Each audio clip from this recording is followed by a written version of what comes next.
Dear friends, we start the second part of the fifth unit, B section. In this, we briefly discuss the operating characteristics curve, which we already discussed in the previous session. The operating characteristics curve is a measure of performance of an acceptance sampling plan in operating characteristics curves. That means from a lot size we have to choose in the different sample size, and for the different sample size and the different acceptance number we are getting the different operating characteristics curves, and with the help of this operating characteristics curves we have to measure which sample size is acceptable. So this curve plot, as we know that this curve plots probability of accepting the lot versus the lot fraction defective. In this operating curves we are taking one example in which the number of product in a lot is 10,000 and the sample size is 89 and the acceptance number is 2. It means from a lot of 10,000 product we are selecting 89 products randomly, and we inspect the dimensional characteristics which is needed to define the quality of a lot. So out of 89, if only 2 product are deviate from their desired dimensions, then we accept the lot, and if the defective pieces are more than 2, then the whole lot is to be rejected. And one another example which we discussed earlier is if the lot size is 100 and we are taking the sample size of 5, so that means we have to select the 5 pieces randomly and we inspect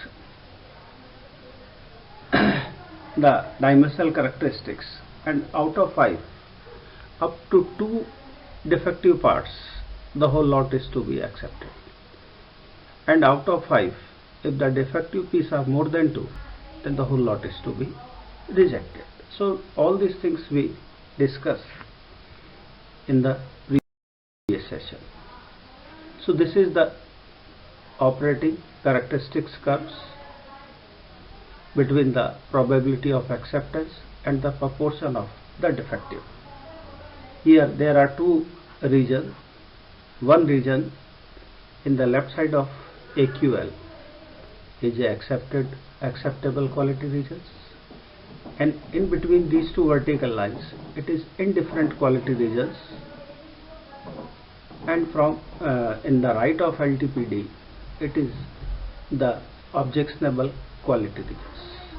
In the upper sides this is the ideal characteristics curve, and it can almost never be obtained in practice. In theory it could be realized at 100% inspection. If inspections were error free, the ideal OC curve shape can be approached. However, by increasing the sample size, and we also discuss the 2 important parameters which is obtained from this operating characteristics curve. The one is the producer risk and second one is a consumer risk. So the producer risk associated with rejecting a good lot due to inherent nature of random sampling is defined as a producer risk. That means practically the lot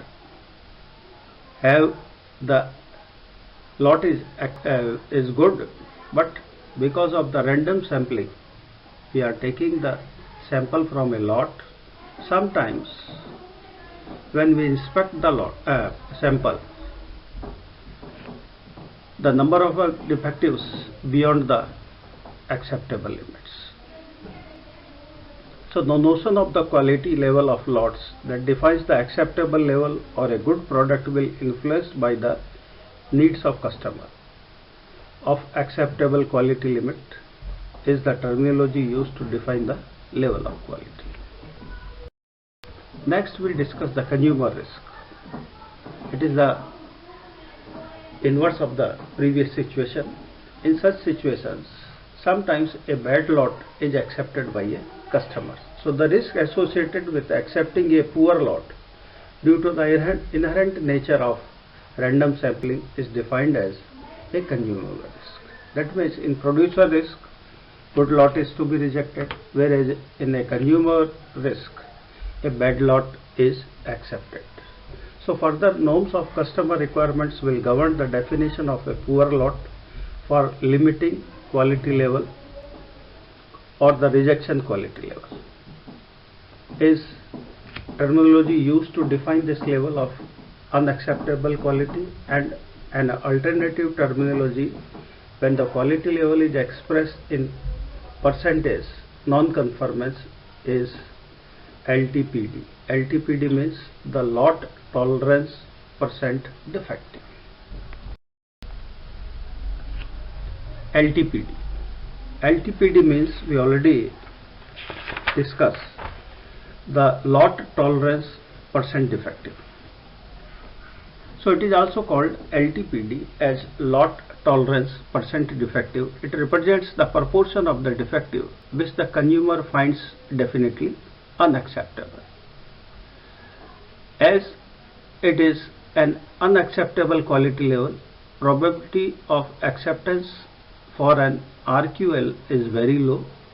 The probability of accept a lot at RQL level represents the consumer risks. That means if the lot having a fraction defective up to a LTPD and if the lot is accepted, so it is the risk of a defective component comes during inspections, it should be replaced by the non-defective. So for a given fraction defective, the lot accepted as a result of first sampling inspection will have a fraction defective, that is a P dash. The rejected lot are subjected to 100% inspection. So whenever the lot is to be rejected by a customer, then we done the 100% inspection of to a complete lot, and whatever the defective products or a components is to be replaced by the non-defective components. So we take one example. N is the sample size and capital N is the lot size. K is the number of lots submitted for acceptance. So K is a number. P dash is the fraction defective. PA is the probability of acceptance. So obviously 1 minus PA is equal to the probability of rejections. So these are the, we are taking one example. Let the lot size is capital N, sample size is small n, K is the number of lots submitted for acceptance. That means how many lots we are producing and shipped to a customer. P dash is the fraction defective. How many number of product are defective. PA, the probability of acceptance. The proportion of the lot rejected is equal to the K1 minus PA, which are subjected to 100% inspections and rectifications.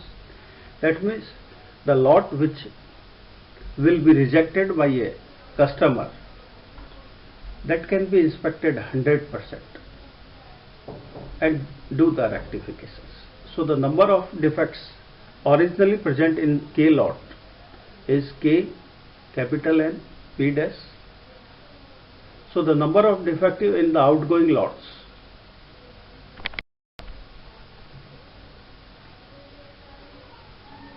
is equal to P dash PA, probability of acceptance, K N minus N.